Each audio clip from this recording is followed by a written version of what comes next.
The Elements of Friendship, Book 1, Harmony, by Amos Vegeland.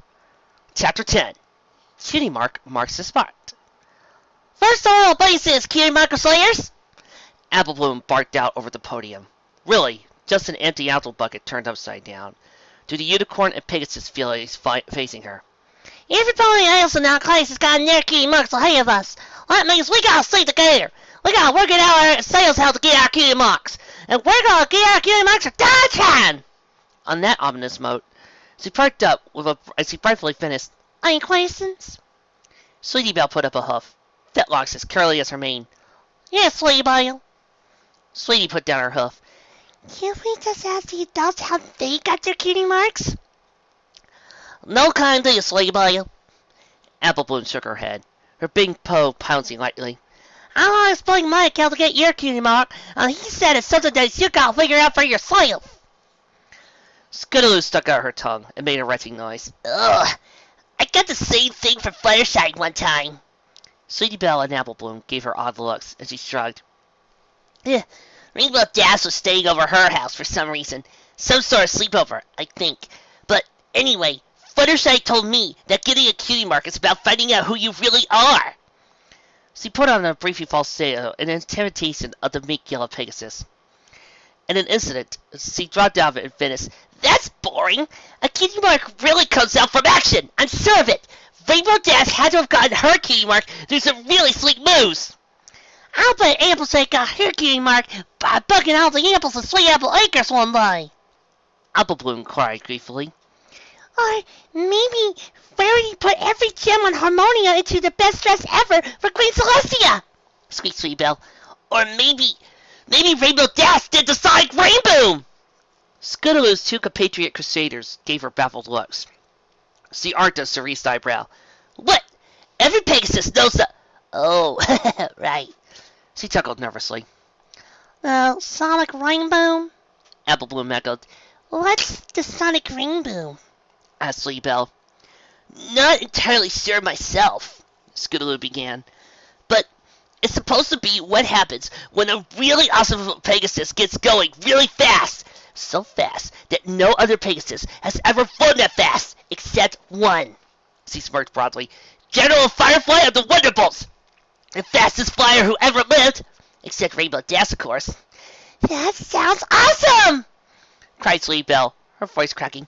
Maybe we could get our cutie marks at being the first non-Pegasus ponies to make a Sonic Rainboom! But how in the world we get them going that fast? Apple Bloom wondered out loud. We'd kind of need some kind of cannibal contraption to get going that fast. I'm liking this idea, Scootaloo said with a grin. Maybe we could take along a lasso so we could grab the sun and pull it back over Equestria. Sweet Belle looked joyously into the air. That sounds so cool. Our big sisters will be so proud. Niall, then Applejack can come back home and not have to take such a big old journey across the world. Well, what are we waiting for? The sun to rise? Scootaloo said, darting toward the clubhouse door. Let's go! All right! Apple Bloom called out. Well, first, let's do that cheer thing we were talking about. Cheer thing? Scootaloo and Sweet Belle asked. Yeah, Niall. The whole Cutie Marker Slayer something or other thing. Oh, right! Each of the three put a forehoof into the air, each belling to the rafters. Cutie Marker Slayer, some rainbow or sunbringer buggers! Yay! The day after Twilight Sparkle had left Ponyville for Canterlot with 5 Ponyville mares, a letter had been dropped off at both Sweetie Belle's home and Sweet Apple Acres, each addressed to the young filly living in each house. It was an invitation to meet somewhere private in Ponyville, a private table at Sugarcube Corner, to discuss the formation of some sort of club. Upon arriving at the bakery and sweet shops, Apple Bloom and Sweet Belle spotted a very familiar Pegasus filly. Over a rich Salt Lake Sunday, the 3 fillies each agreed that they would team up together to brainstorm ideas to get their cutie marks. Alternatively, they also agreed that they would work together to show stuck-up snobs like Diamond Tiara and Silver Spoon that not having a cutie mark did not make them second-class ponies. I mean, Scootaloo had said, I'm sure Rainbow Dash was still super awesome even before she got her cutie mark. Though Apple Bloom and Sweetie Belle thought nothing more on this comment the rest of the day, they came to agree that Scootaloo needed an intervention after she spent more time pining after Rainbow Dash than actually brainstorming about how to get a cutie mark. Then the Ursa Major came on down. Then, it turned out to be a magical illusion by some delusional stage performer. Hey! Then, a real Ursa Minor appeared, drawing the attention of its all-too-real mother. Then Twilight gave the Bear Titan Salve back her cub, and it left Ponyville alone. Then Twilight and the others left again, but not before Scootaloo received a far more substantial farewell from Rainbow Dash. The next time that Apple Bloom and Sweetie Belle saw Scootaloo, the Pegasus filly was far better rested, but her cerise mane was still as wild as ever. But before any orders of business for the newly formed Cutie Mark Crusaders could commence, they would need a meeting place a little more discreet than Sugar Cube Corner. After several days of searching fruitlessly around Ponyville, they eventually came to an old clubhouse in a tree at the edge of a grove at the northern border of Sweet Apple Acres. Boy Mike said that used to be where he and his friends hang out. Apple Bloom told Sweetie Belle and Scootaloo down the overgrown path leading out to the barn. So she built it up with help from Ma and Pa when he was just a colt. So it should be right there staff. Is that it? Asked Sweetie Belle as she pointed ahead. The other two Crusaders looked to where she had pointed. Some pony needs to put that thing out of its misery, Apple Bloom drawled. The clubhouse had not taken the test of time kindly. The roof was collapsing in parts, and the windows were busted in.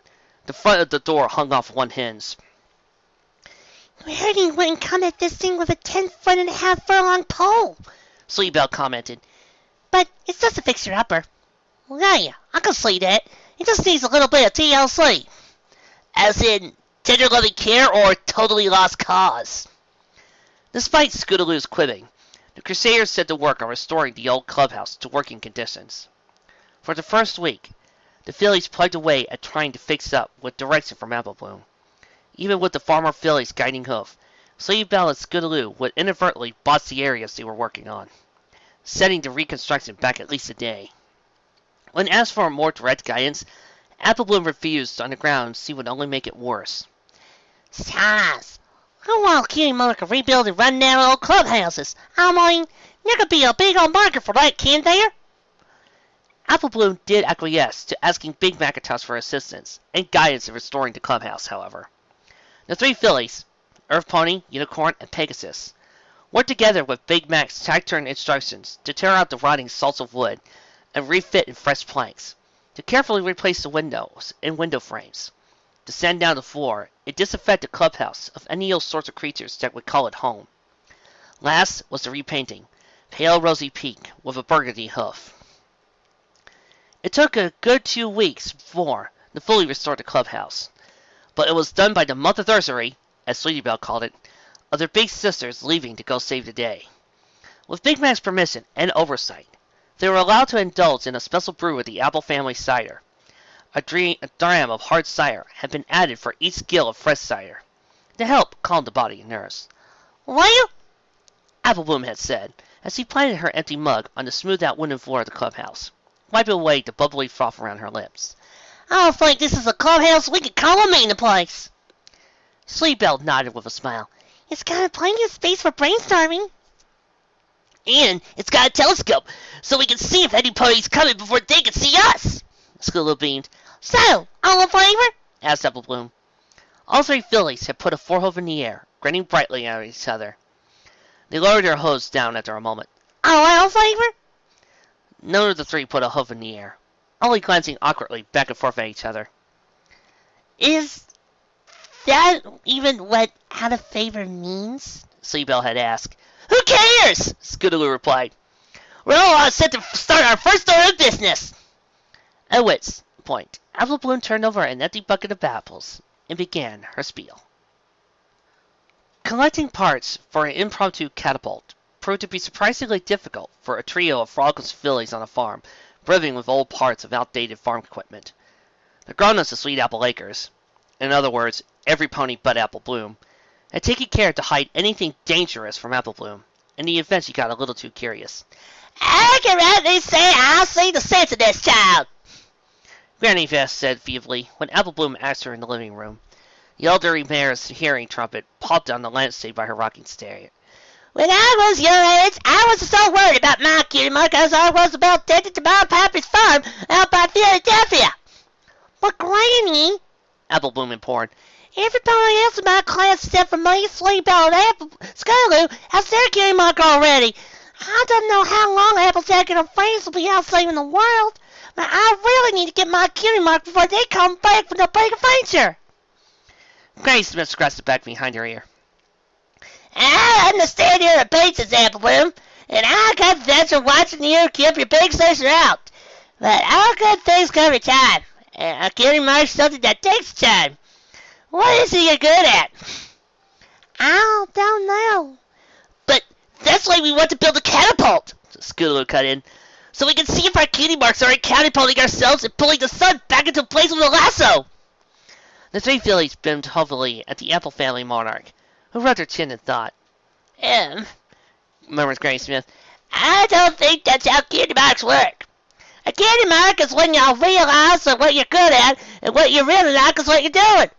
But Macintosh tell me y'all put a real good bit of work in that rickety old clubhouse. Maybe one of y'all is good at building things. But that's boring, Sleepbell whined. We want to get fun cutie marks, not cutie marks about things like building or She ground a hoof ruefully against the floor planks. singing. Apple Bloom and Scootaloo gaped at Sleepbell. You can sing? Scootaloo asked in astonishment. Sleepybell's ears fell back. I don't like singing in front of other ponies. Scootaloo groaned. When did you turn to Fluttershy on us? Let's hear you. Simmer down here, young'un, Interjected Granny Smith, a knowing smile on her face. You ever said time? Scootaloo sat down on her haunches, crossing her foothills on the ground. After 5 seconds, she looked at Sleepybell again. Can you sing for us now? No! Squeaked Sleepybell, blushing red and covering her face with her forepaws. I don't like to sing in front of other ponies. Granny Smith let out a raspy groan. She needs more time than that. I almost count, Granny Smith. Apple Bloom asked her grandmother. It's not time to sing lights. Scootaloo threw her forelegs in the air in frustration, her tiny little legs beating furiously. That's it. We're not getting any closer to our cutie marks, just sitting around in Apple Bloom's living room. Let's go ask her big brother. Nope. They found Big Macintosh out in the western orchard, inspecting which apple trees had grown to ripeness. Though Twilight Sparkle's new sun kept the trees from dying of freezing or sun starvation, the development cycle of so many plants, flowers, fruits, and vegetables had been impeded by the encroaching night. As such, Big Mac took it upon himself to inspect the groves of trees punctually, with the help of whatever willing pony villager he could contact readily, usually his close friend Caramel, who was an apple in all but name and blood. As it was, though, he always had a moment to set aside for his littlest sister, even moments after he finished savoring the newly reconstructed clubhouse of his youth. As it turned out, she did not take kindly to his answer in regard to her question of him letting her get some catapult parts. But boy, Mike! She begged, her ears and even brow sagging as she pawed at one of his giant hose with her own. Nope is nope, Apple Bloom. Big Mac reiterated. You can't force a cutie mark to appear the way you're all going about it. But you only got your cutie mark the way you got your cutie mark. Sleepybell shouted. The stallion and the other two fillies gave her questioning looks. Oh? Well, what I think I'm trying to say is... Sleepybell continued awkwardly, tracing a circle in the cold earth with a tiny cloven hoof. Well, you only got your cutie mark story. Other ponies must have got theirs in all sorts of crazy ways. She's right, Scootaloo piped in. Every pony gets their cutie marks doing something really special. And what's more special than launching ourselves with a catapult we built ourselves, lassoing the sun, and slinging it back around the world? The sun ain't something any pony can lasso. Big Mac explained patiently. It's over a gigagross miles wide, and almost grows a giga grows miles away. There just ain't any way any three fillies could build a catapult strong enough to throw 'em that far. And if that weren't enough, the sun's burned harder than the heart of Tartarus. Any rope filly they fried before they got within a furlong. Scootaloo moaned. We did come here for an astronomy lesson, Big Mac. We came here to get catapult parts. Right, Apple Bloom? But Apple Bloom wasn't listening. She was staring back off into the east, over the Everfree forest. Apple Bloom, are you listening to me? Scootaloo shouted. Apple Bloom continued to gape about toward the horizon, slowly pointing a hoof out to the place where the sun ordinarily rose. The sun's rising. She was right. The sky was brightening from black to deep purple to royal blue to pink to orange, and at the very edge, right where the sky met the earth, a sliver of bright golden light pierced the night. A blast of warmth struck all the faces of all four ponies standing on the hill of apple trees. The leaves glistened with an earthly light, as though they were attempting to soak in as much sunlight as they could in case the sun vanished back below the horizon. The stalk of wheat in Big Macintos's fell to the grass at his hooves as his jaw fell open. The three fillies around him gazed at the sun in awe, as though it were the first glimpse they ever had of daylight. Oh, my stars. Apple Bloom breathed. Is Queen Celestia coming back? Sleepy Belle asked. Wait! Scootaloo shook her head, snapping out of her enraptured state. Didn't Rainbow Dash's new friend, Twilight Sparkle, say something about sunrise and figuring out some secret Celestia message? Yep, replied Big Mac, smiling broadly. Then that means Apple Bloom continued, with a beaming face. the Queen Celestia's not back yet. But she'll be back soon! Sleepy Belle giggled gleefully, a pale harlequin shower of sparks emerging from her stubby little alicorn. Suddenly, Big Mac's large foreleg scooped all three little fillies together, and the burly stallion began to herd them back toward the homestead. Hey, what gives? Scootaloo asked irately.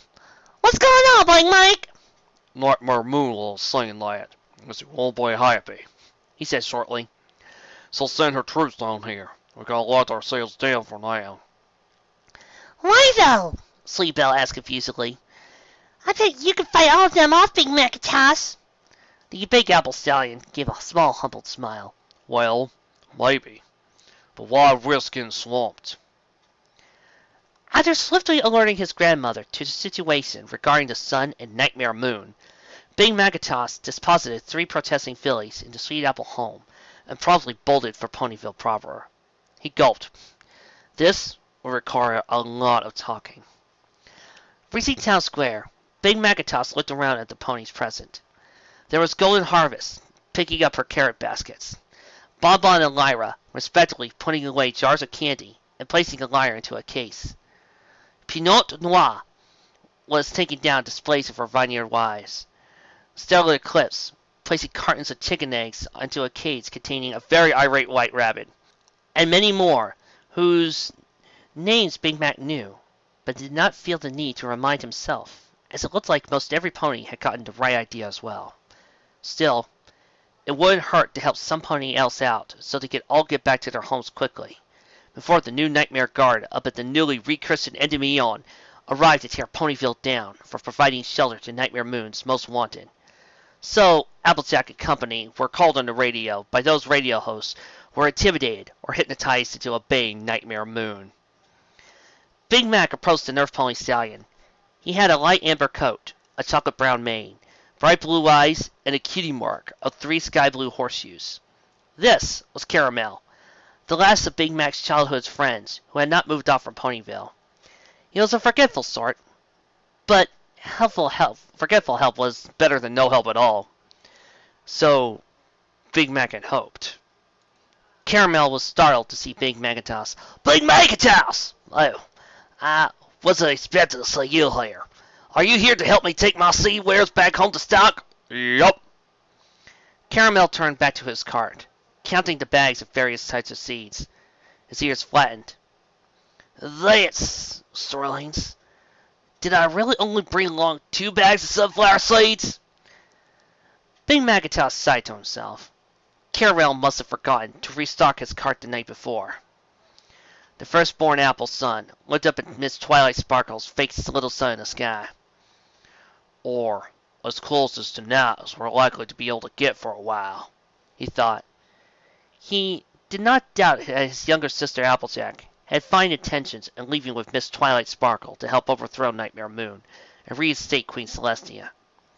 But he feared that she would bite off more than she could chew. He knew her longer than any pony else in Ponyville, and he knew that Applejack possessed a fierce stubborn streak, stopping for no pony else. She was even better at standing firm than Big Macintosh himself was, though she was too humble to admit so. Such was her tenacity and refusal to give in or compromise. He only hoped that such stubbornness would not give in to recklessness or an early end.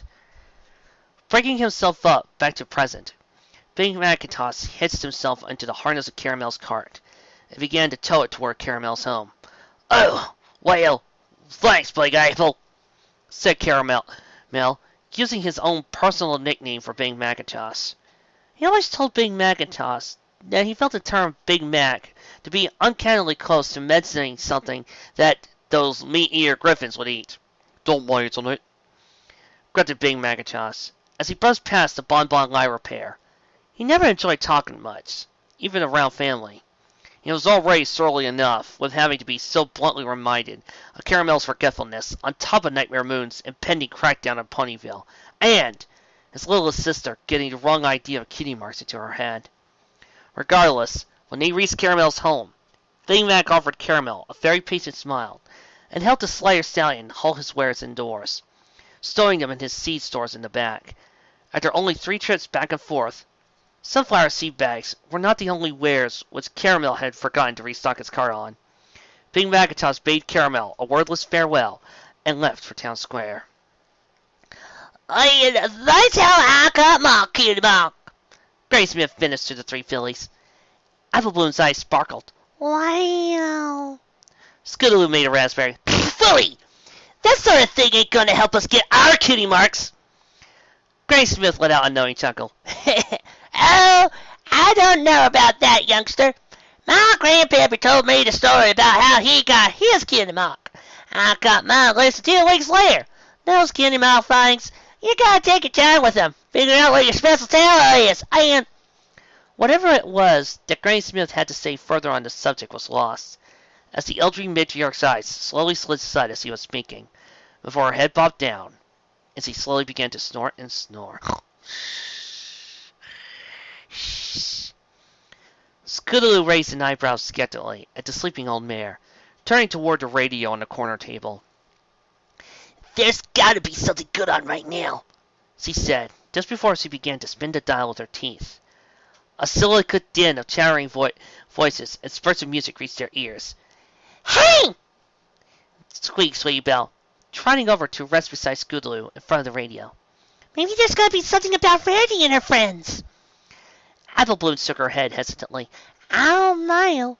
I don't think that anything like that would be good news for us. Oh.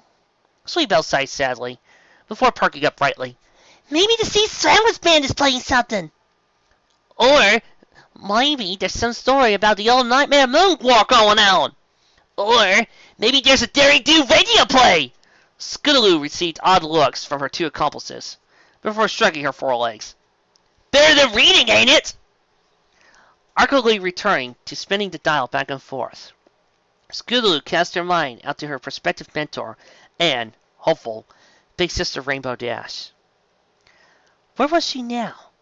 Was she all right? What was she doing? Did she, Scootaloo shuddered, find some other new Pegasus filly to take her under her wing and raise as a wing pony? Some little filly that could actually fly? The word Queen Celestia, buzzing in her ear from the radio, caught her ear. She let go of the dial and sat back down with her 2 best friends. Why has Celestia abandoned us in our time of need? Hissed a very unbalanced and scratchy voice, as though the pony who was speaking had skipped many nights of sleep before speaking. It did not help that his speech was intersped with bursts of stags. We had been told by Kermit's royal steward of Canterlot, who was conveniently outside of Canterlot at the time of Nightmare Moon's horizon, that the Queen of the Sun has been imprisoned by Nightmare Moon inside of her own son. Maybe he's telling the truth. Or is he? Breathed the speaker on the other end. His microphone blasted feedback so loud that the Crusaders leaned back with flattened ears, and Granny Smith gave a loud grunting snore. Well, I, tinfoil hat, have cracked the reason behind the unexplained disappearance of Queen Celestia and the equally unexpected appearance of a dark mare calling herself Nightmare Moon. And the reason is, they are the same pony. What? Cried out the cutie marker seers in shock. Could it be? Yes, my friends, it's true. He continued in a tone approximately sympathetic. The guards ponies of her new order didn't want me to reveal this to you. That is why I had to hijack this radio station's broadcasting waves. But why, must you be asking yourself? Why has she only revealed herself now? Why? Has she not attempted to enslave us under her tyrannical horseshoes? I would have thought the answer was obvious. She didn't want us to think that she was a bad, bad pony. Oh, no. She fabricated the legend of Nightmare Moon and the prophecy of her return, so that we would never know of her monstrous heart and diabolical intent. That small sunrise you saw out to the east, that was her, reminding us of her absolute control over every celestial body, and how we only continue to exist at her whim. But you may ask me, the prophecy told to us by her little loyal lapdog, Twilight Sparkle, surely that could not have been a lie. Well, my friends, I can only answer, me! She was so close to the Queen, she would surely know how twisted a mare the Queen truly was.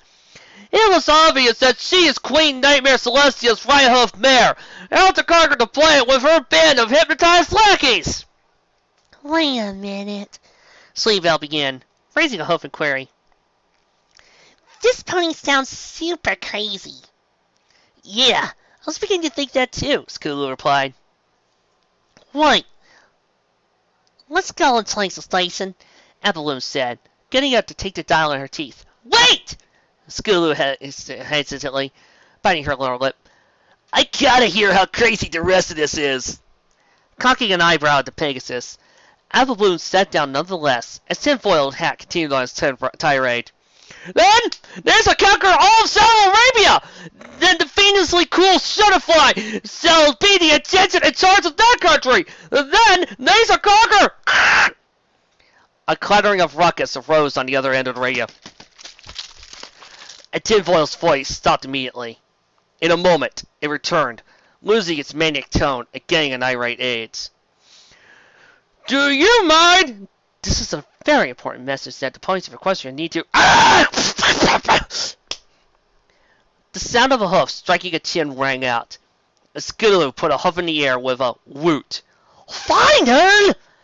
Came a sharp mare's indignant voice. You were not supposed to strike him! Oh, come on, Octy! Drawled the voice of another, more sassy mare. I left the door unlocked while we went to get milk and food. I get first dibs on any breakers and/or enterers. As Tinfoil groaned, and apparently struggled back to his hooves, Octy made a huffing noise, and could be heard to her something that sounded awfully like, I wanted to get first dibs. You miserable nags! Tinfoil growled, spitting something out of his mouth that clattered against the floor. What are you two doing here? What are we doing here? Snarled Octy in a rising voice. I believe we should be asking why you are in our safe house. I'm telling Equestria what they need to hear, Tinfoil said with a feeble attempt at dignity. Final scoffed. Sure, and me and Octavia are secretly the same mare. Now, if you don't mind... Before she could finish her sentence, there was a scuffling noise, interspersed with cultist grunts and disturbingly high hisses, culminating in a high, long scream, followed by Tinfoil groaning in pain.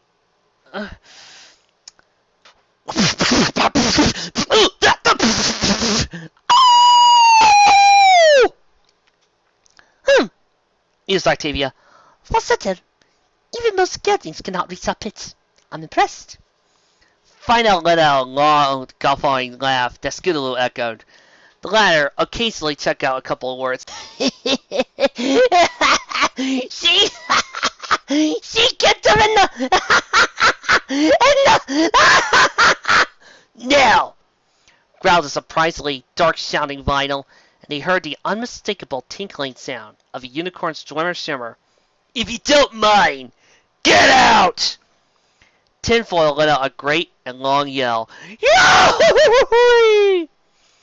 As he was apparently thrown out the door, was promptly slammed itself shut. Slam!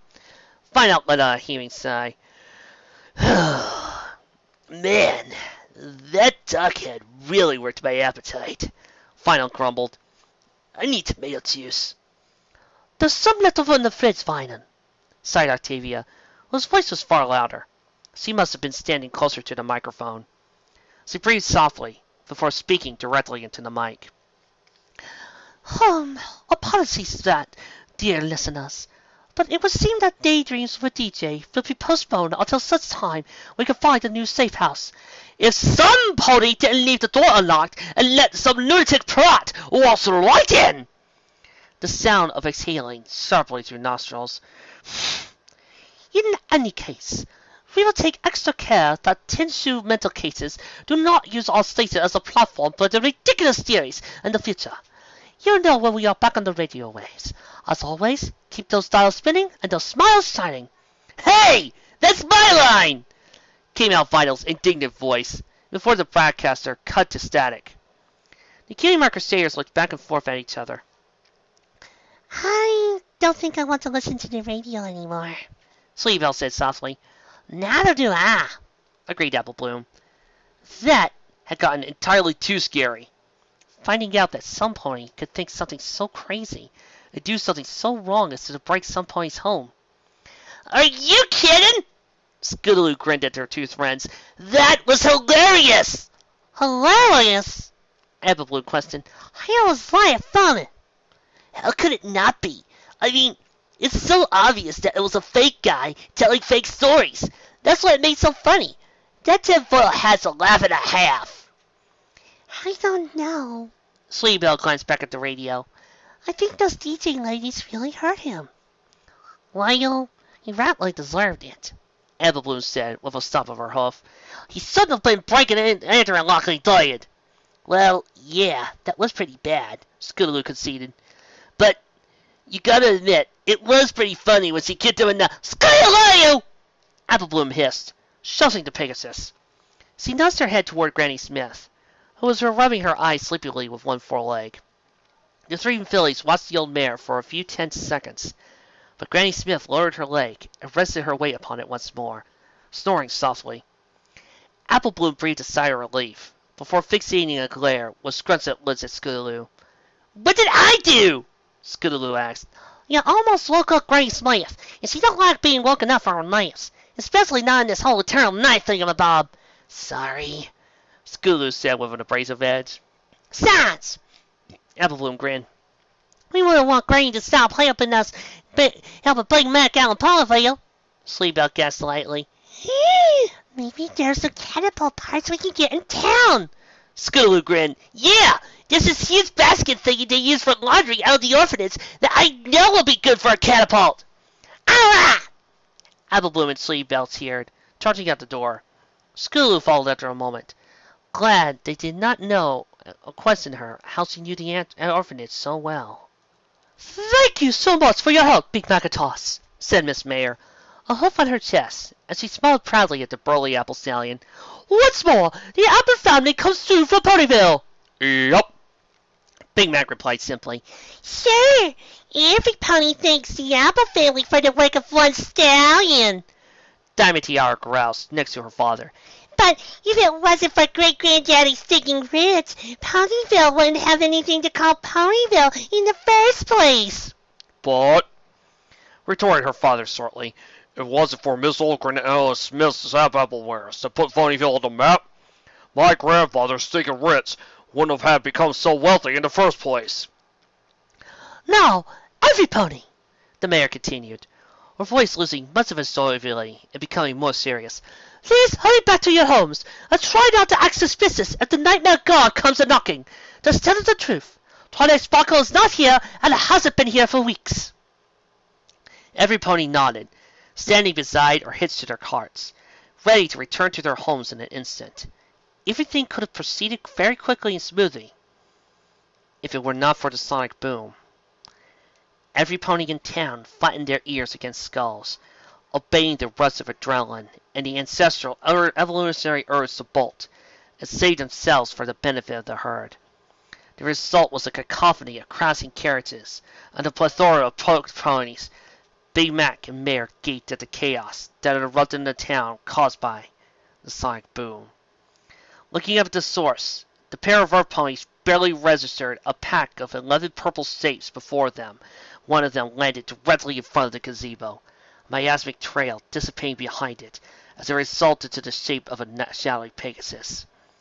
She exactly matched the description which stage agents of a DJ had given for the captain of the Shadowbolts, Nightingale.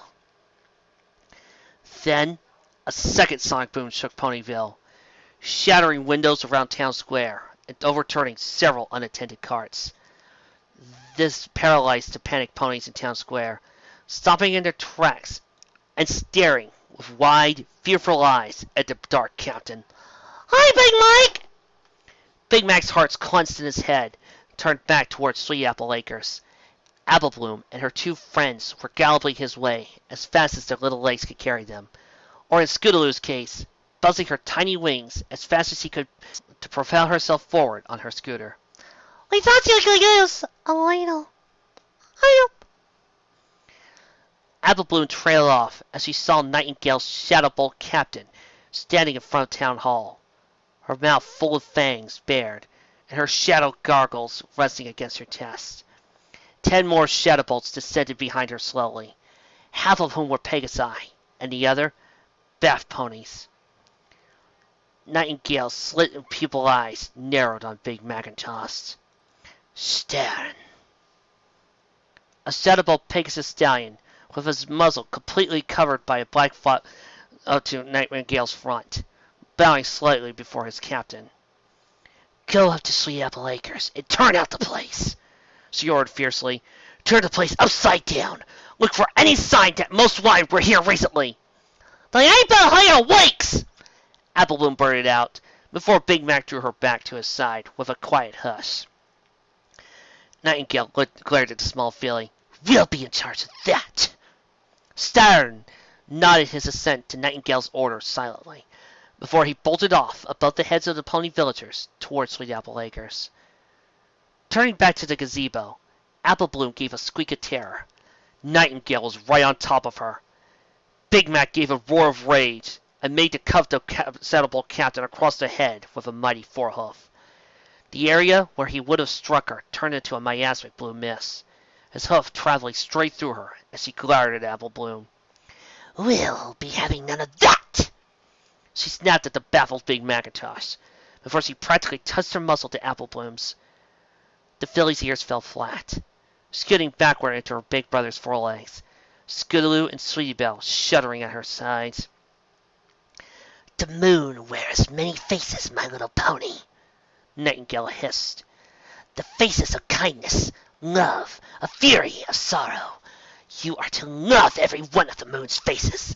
But I am not here to make you love the moon's faces. I am here to make you fear mine! She soared into the air with a wing roll, half turning her hair to face her 9 returning Shadowbolts. Shadowbolts found out! Search for the Most Wanted. If you find them, or any evidence they have been here recently, do not harm them. We will bring them straight to Nightmare Moon, and we rewarded the best out of all of her loyal followers. You mean out of all of her coerced and hypnotized slaves, don't you big bullies? Called out Ditsy Doo, a wild-eyed Pegasus mare.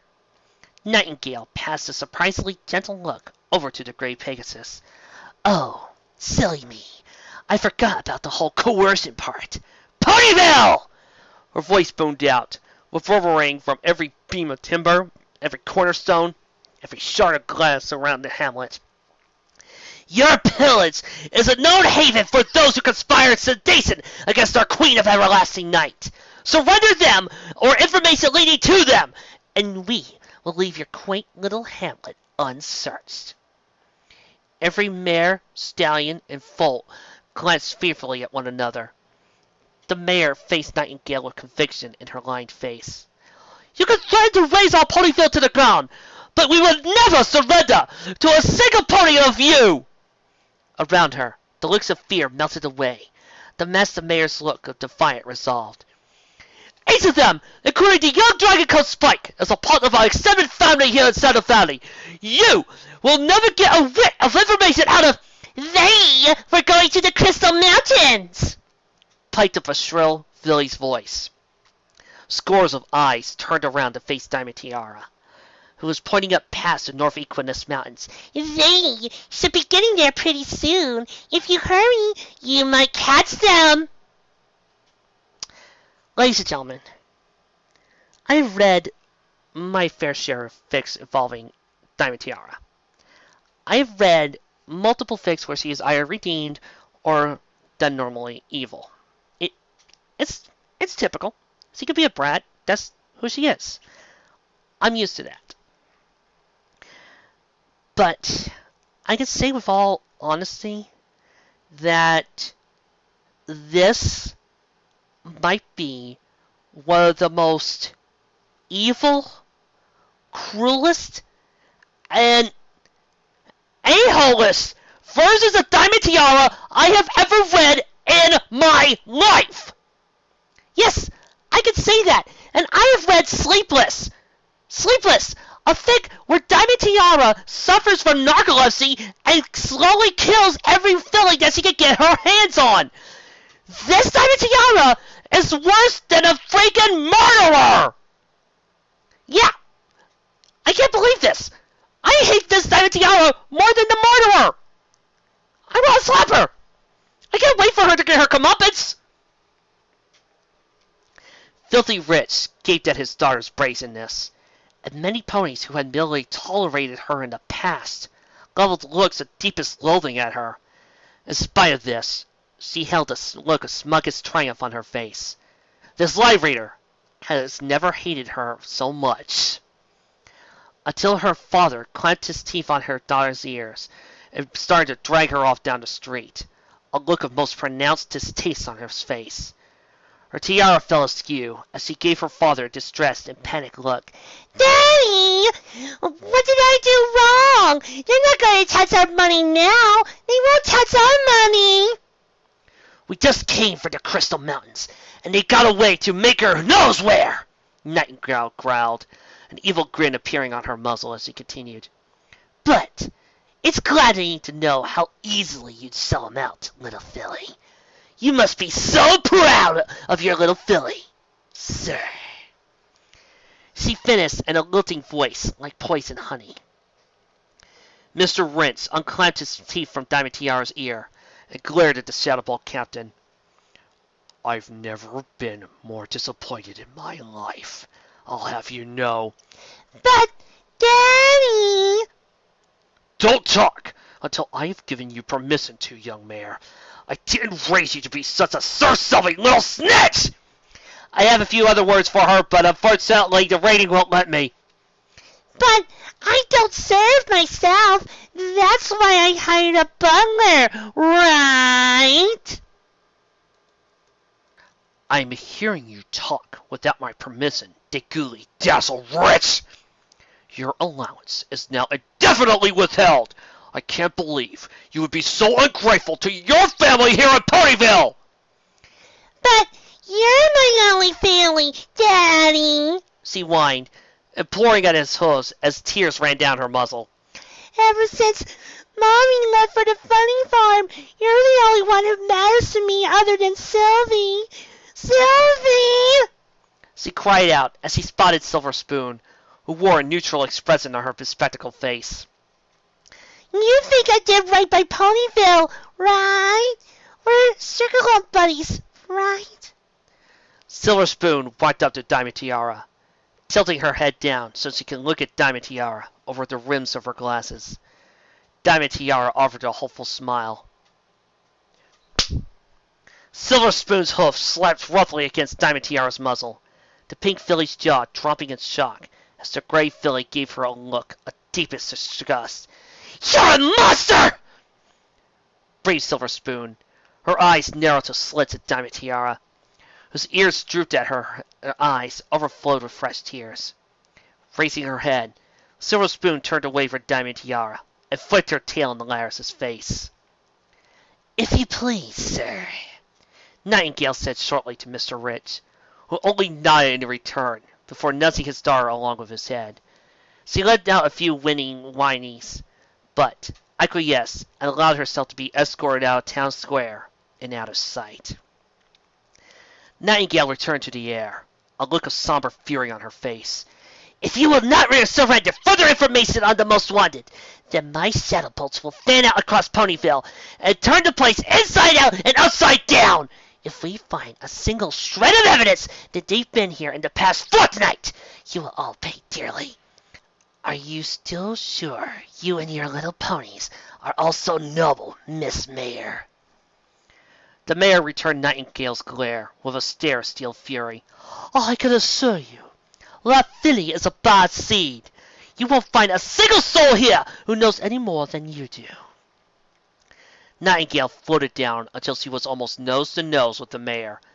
Her golden eyes seared through the mayor's pince missile glasses, but the stately earth pony stood firm. Go, Mayor! You've got guts for a politician, snarled the captain of the Shadow Bolts. She looked over her shoulder at her team.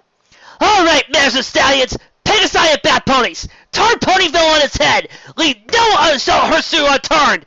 Grill these pansies. Find some evidence that the Most Wanted were here recently. The 9 Shadow Bolts silently saluted their captain before taking off into the sky and fanning out in economical directions, leaving trails of miasmic blue mist through the air. Nightingale turned a glowering glaze upon the distressed sun in the early afternoon, baring her teeth in fury. After the Shadow Bolt spread across Ponyville to shake every pony in town down, Big Mac took the Cutie Crusaders back to Sweet Apple Acres, where a very irate Granny Smith gave each of them an earful about how worried she was when she woke up and they weren't there, her only company being a Shadow Bolt who had completely ransacked their food wares, asking them if they even gave a thought to how their families would react if something bad happened to them on their way to Ponyville. Sighing, she told them to go up to Apple Bloom's room and think about what they did, but not before promising they would not go anywhere outside without adult accompaniment during the night. You know, I don't like Diamond Tiara any more than you girls, Sweetie Belle said sadly, sitting on Apple Bloom's canopy bed. but I feel kind of bad for her. Feel bad? Scootaloo echoed incredulously beside her. She tried to rat out Rainbow Dash and her buddies. I bet her dad beats her for this. I don't think Mr. Rich is the blatant top scoots. Apple Bloom cut in on Sweetie Belle's other side. And besides, parents don't easily beat their kids. I know Big Mac and Applejack were never beaten. And what about you? Apple Bloom gave Scootaloo a cross expression. All day for new mom and pa. They died the same day I was born. Oh, Scootaloo sighed sadly. Sorry. I didn't know we were, that you were. Yeah, that you were an orphan. I didn't know you were an orphan. You're repeating yourself, Scoots. Are you alright? Scootaloo chuckled nervously. What do you mean? Of course I'm fine. It's fine. We're all fine. The door opened abruptly, drawing the eyes of the Cutie Crusaders. In stepped Shard, the masked Shadow Bolt. He raised his hoof to his covered mouth and made a quiet, shushing noise before silently sweeping over to Apple Bloom's closet. Scootaloo sighed. Fine. I'm not fine. She unfurled her wings. Do you girls see my wings? Aw, they're so cute and tiny, Sweetie Belle cooed, tossing one of the tiny primaries. Yeah, well, all the other foals at Ponyville have fuller wings than me. Oh, come on, Scoots. Apple Bloom said comfortably. I've seen you flying around that scooter of yours. You're real swell at flying. You called that flying? That's scooting! I've seen other Pegasi in our class flying. Remember when Golden Parachute did that double loop-de-loop in recess? Yeah, that was pretty cool too, Scootaloo conceded. but not as cool as your scooting. Yeah, well, that's all I'll ever be able to do. Scootaloo grumbled with flat ears. Apple Bloom and Sleepy Bell put their hooves on Scootaloo's back, smiling at her. I've been to the doctor's, and he says I've got some sort of gene problems with my wings. They'll never grow to their full size. A tear glistened down her cheek. I'll never fly. But Sleepy Bell began sadly. The rustling, searching sounds in Apple Bloom's closet were silencing. didn't he give you some medicine to fix it? He said this isn't something medicine can fix. What about some kind of magic solution? Scootaloo shook her head. I don't think that this is something that magic can fix either. That one unicorn in our class, Rushon, she told me as much as last week, and I got her good for it. She smirked as he pounded one hoof into the other. Got detention from Miss Cheerleader, though, but it was worth it. Well, we're here to support you. They're thinking and playing. Apple Bloom said brightly, throwing both her forelegs around Scootaloo. We'll be there to get you anything you need. Sleepy Bell said sweetly, also hugging Scootaloo. Scootaloo looked back and forth at the other two crusaders, tears of joy on her face. You guys. Shh, Darn! Standing at the edge of the bed. Bright pink bows were strewn about the floor. The cutie mark crusaders glowered at the smashed shadowbolt, who lowered his golden goggles and looked intently at Scootaloo with brilliant emerald green eyes. Scootaloo snapped, What you looking at? The dark-clad Pegasus slipped his goggles back up over his eyes, clambering out the window and taking off flight into Ponyville. What in Equestria was that all about? Scootaloo asked. Don't rattle no. Apple Bloom answered. Adults, they're so complicated. Except for my parents. Rarity's more complicated than them. Scootaloo raised an eyebrow at the unicorn filly. But isn't she an adult too? No, Smiled Sleepy Bell. she's a sister. Oh my gosh. Oh, please, author. Tell me you're about to do what I think you're going to do with this guy. Because for some reason, I've got money on a possible theory that's going to show up. And if you do what I think you're going to do, this is going to be so awesome. And I'm going to shower you with so many hugs. With the Shadowbolts turning Ponyville inside out in their futile attempt to find Twilight Sparkle and her 6 companions, any semblance of working capacity in the town ground to a sudden halt. You couldn't make any sort of deal with any pony else without fear of a dark-clad Pegasus or Bat Pony sweeping in and completely disrupting any semblance of order you had kept your things in. The post office was entirely emptied of its letters and packages, which were individually opened and scrutinized by each Shadowbolt it turned, looking for some kernel of evidence of the most wanton's recent presence in the hamlet. Sugar Cube Corner's stored stacks of sugar and flour were torn open and thoroughly emptied. The Bonds family bonbonniere was ransacked. Jars of candy smashed to pieces, and each bit of chocolate, each jawbreaker, each praline, every sweet in stock, unwrapped for something resembling a hidden message along the lining of the wrapper. The Shadowbolt shakedown only lasted 4 hours, but to the ponies involved, it may have been an eternity.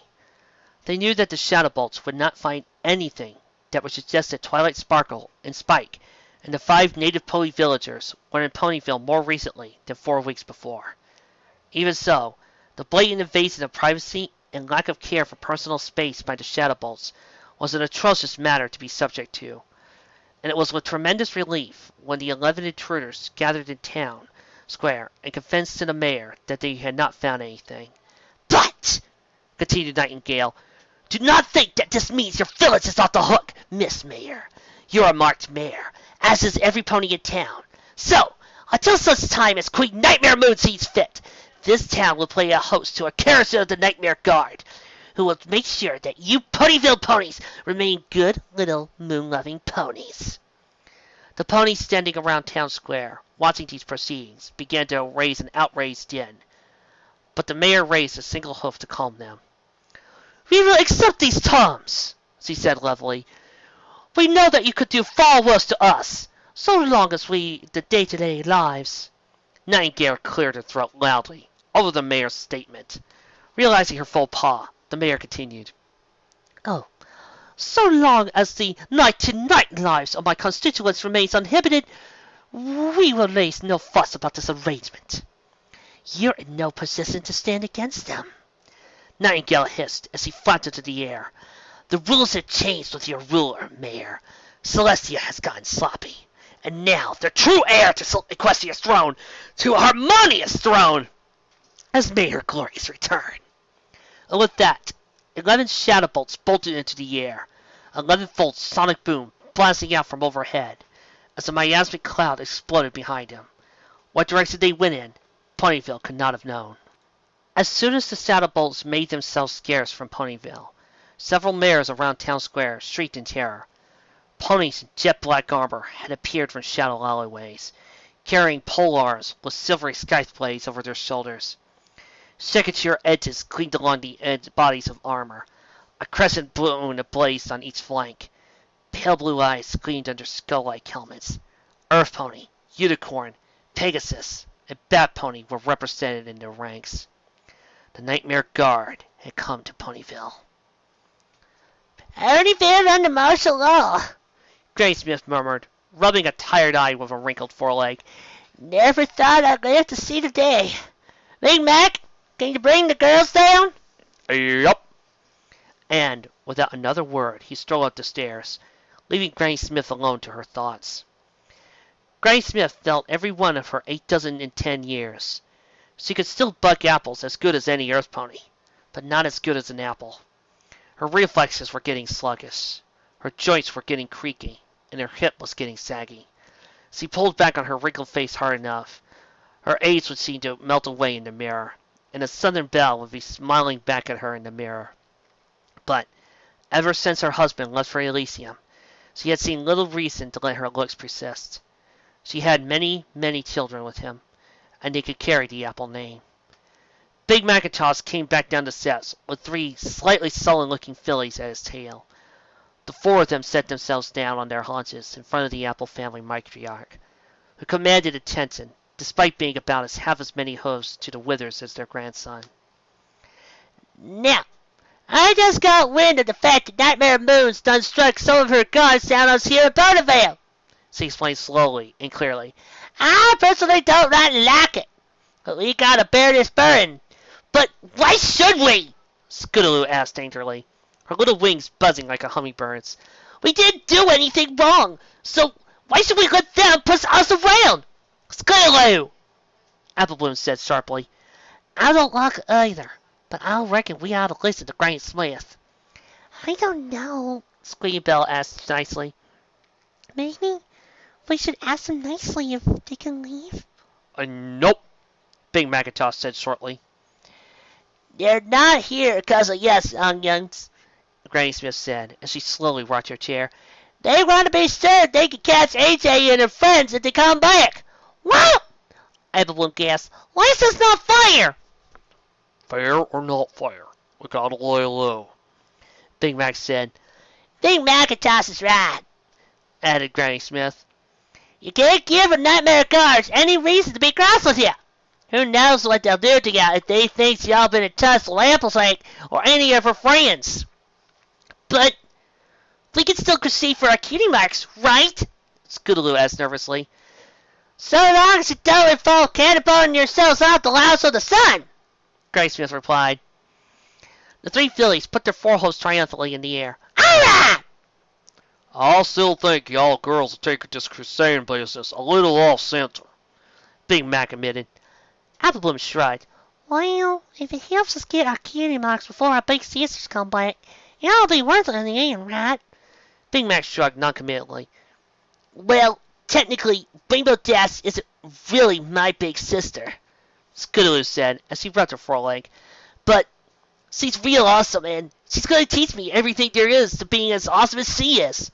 Rainbow Dash? Granny Smith echoed. Ain't she the filly what drinks us dry of every cider for every season? The one and only, Granny, replied Big Mac. As far as I know, she's also all set to marry some animal caretaker.